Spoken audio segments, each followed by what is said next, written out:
ఈ రతన్ టాటా గారి యొక్క ఫోటో చుట్టుపక్కల ఉన్నటువంటి దేవుళ్ళు దేవదూతల ఫోటోయే నన్ను కొంచెం ఇబ్బంది పెట్టింది. ఎందుకంటే ఇప్పుడు రతన్ టాటా గారు చనిపోయి స్వర్గానికి వెళ్ళిపోయారని చెప్పి వాళ్ళ నమ్మకాన్ని, వాళ్ళ అభిప్రాయాన్ని తెలియపరుస్తున్నారు. వాస్తవానికి రతన్ టాటా గారు ప్రభువుని అంగీకరించిన వ్యక్తి కాదు.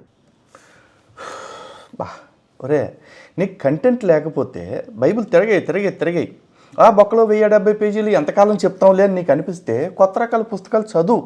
అంతేగాని ఏదో ఒక సోది పట్టుకొచ్చి వీడియోలు చేస్తానంటే ఎట్రా?